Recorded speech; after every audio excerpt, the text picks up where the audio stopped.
ஸ்டைலா ஒரு viral action பண்ணீங்க, அந்த மாதிரி ஒரு வைரல் ஆக்ஷன் பண்ணி நாங்களும் ஹாப்பி ஆயிடும்.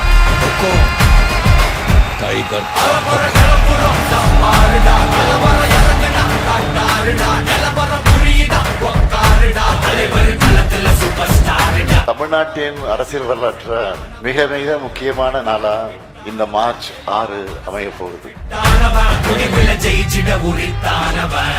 பெரிதிலும் பெரிது கேளின் அடிப்படையில நெகட்டிவ்களையும் பாசிட்டிவா மாத்தி இந்த சாதனைகளை செஞ்சிருக்கிறோம். இதுதான் திராவிட மாடலின் ஸ்டைல். உழைக்கும் வரை உதிக்கும் ஞாயிறுன்னு முத்தமிழறிஞர் கலைஞர் சொல்லுவார். நான் தினந்தோறும் உழைக்கிறேன், உழைச்சுக்கிட்டே இருக்கிறேன், தமிழ்நாட்டு மக்களுக்காக தொடர்ந்து உழைப்பேன். என்னுடைய அரசு செஞ்சிருக்கக்கூடிய சாதனைகளை நம்பி நான் உறுதியாக சொல்றேன், அடுத்து அமைய போறதும் திராவிட மாடல் ஆட்சி தான். எங்களுடைய சாதனையின் அடுத்த கட்டமாக திராவிட மாடல் 2.0 ஆட்சி இருக்கும். அதுக்கான ட்ரெய்லர் தான் இந்த நிகழ்ச்சி.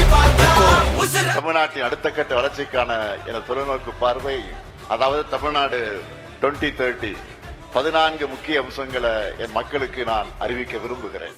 எந்த துறையை எடுத்தாலும் 2 அல்லது 3 மடங்கு வளர்ச்சி. இதுவரை தமிழ்நாட்டில் எந்த காலத்தில் நடந்திராத ஒரு வளர்ச்சி. உச்சநீதிமன்றம் தலைமை நீதிபதி சொல்றார், அரசியல்வாதிகள் சும்மா பணத்தை வழங்கி அரசியல் செய்யறாங்க தேர்தலுக்காகன்னு. தரவு இருந்தால் பரவாயில்லை, தரவு இல்லை என்றால் தான் அது தவறு என்று சொல்றார். நான் கூறுவேன், எந்த மாநிலமும் இந்தியாவில் இல்லாத அளவிற்கு தமிழ்நாடு அரசாங்கம் முதலமைச்சருடைய வழிகாட்டுதலில் வேற எந்த மாநிலம் முன்னேறாத அளவுக்கு ஐடி துறை தத்துவம் இருக்கிற அடிப்படையில் செயல்பட்டு. ஆனா ஒரே ஒரு ஸ்டேட் மட்டும் டபுள் டிஜிட் growthல இருக்குன்னா அது தமிழ்நாடு மட்டும்தான்.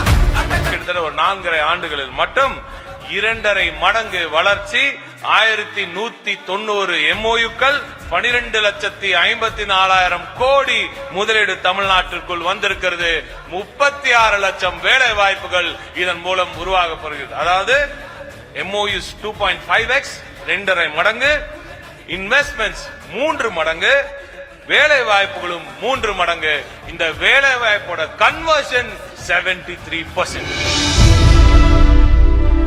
தமிழ்நாட்டுடைய முதலமைச்சர் உருவாக்குறார். அந்த திட்டத்தை உருவாக்குறதுக்கு காரணம் ஒரு மாணவியாக இருந்தது அப்படிங்கிறது நமக்கு பெருமை தானே. அது இந்த காலை உணவு திட்டம் இன்னும் என்னால மறக்க முடியாது. அசோக் பிள்ளை இருக்க ஒரு ஸ்கூல்ல அவங்க உள்ள நுழையும் போது ஃபர்ஸ்ட் டெஸ்க்ல உட்காந்து அந்த பொண்ணுகிட்ட கேட்கறாங்க, என்னமா என்ன எப்போதுமே தமிழ்நாட்டு முதலமைச்சர் இருக்கக்கூடிய அந்த பழக்கம், இந்த சாப்பிட்ற நேரத்தில் யார் வந்தா சாப்பிட்டியான்னு கேட்கறது. அது ரொம்ப சாப்பிட்டீங்களாமா நீங்களா அப்படின்னாங்க. இல்ல சார், ஏன் இன்னைக்கு சாப்பிடலையான்னு. இல்ல பொதுவாகவே மார்னிங் ஏதாவது டீ பன் சாப்பிட்டோம், எங்க அம்மா மதியம் சாப்பாடு சாப்பிட்டுக்க சொல்லுவாங்க அப்படின்னு சொன்னதுதான். ஒன்னும் ரியாக்ட்லாம் பண்ணிக்கல.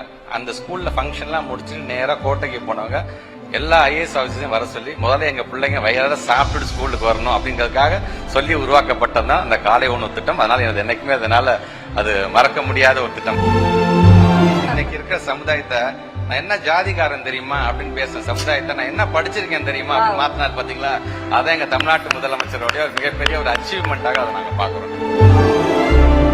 இந்த ஆட்சி அமைக்கப்படுவதற்கு முன்பாக தொடர் பிரச்சாரங்கள் என்னவென்றால், இது ஆன்மீகத்துக்கு எதிரான அரசு இல்லை, இது ஆத்திகர்களும் நாத்திகர்களும் போட்டுகின்ற அரசு என்று கட்டமைப்பதற்கு இந்த 5 ஆண்டு கால ஆட்சியில் மாண்புமிகு முதலமைச்சர் அவர்கள் அறிவித்த அறிவிப்புகளுடைய எண்ணிக்கை 884. இது தமிழக அரசிலே இருக்கின்ற அனைத்து துறைகளிலேயும் அதிக அறிவிப்புகளை வெளியிட செய்தவர் மாண்புமிகு தமிழக முதலமைச்சர் அவர்கள். ஆர்கியாலஜி டிபார்ட்மெண்ட்ல தொல்லியல் துறையில இவ்வளவு பெரிய சாதனைகளை அவர் படைத்தது மிகப்பெரிய முக்கியமான. தமிழ் மொழிக்கான அந்த வளர்ச்சி மட்டுமல்ல, தமிழ் மொழிக்கான அந்த பெருமையை பெற்றுத் தருவதில் நம்முடைய முதலமைச்சர் அவர்கள் மிகப்பெரிய சாதனையை உருவாக்கியிருக்கிறார். தமிழனுடைய நாகரிகம், இரும்பின் தொன்மை என்பது தமிழ் நிலப்பரப்பிலிருந்துதான் உருவானது. இனி இந்தியாவின் வரலாறு தமிழ் நிலப்பரப்பிலிருந்துதான் எழுதப்பட வேண்டும் என்று நிரூபித்த அந்த செயல் அவருடைய காலகாலத்திற்கும் நம்முடைய முதலமைச்சருடைய பெருமையை நமக்கு எடுத்துச் சொல்லும். 2030ஆம் ஆண்டில் தமிழ்நாடு $1 டிரில்லியன் பொருளாதாரமாக உயர்த்துவோம். எனவே நாங்க தான் மீண்டும் வருவோம், நாங்க தான் மீண்டும் வெல்வோம், மீண்டும் மீண்டும் வெல்வோம். தமிழ்நாட்டின் இந்த வளர்ச்சி பயணத்தில் ஒருவரையும் பின்தங்க விடமாட்டோம். வெல்வோம் ஒன்றாக.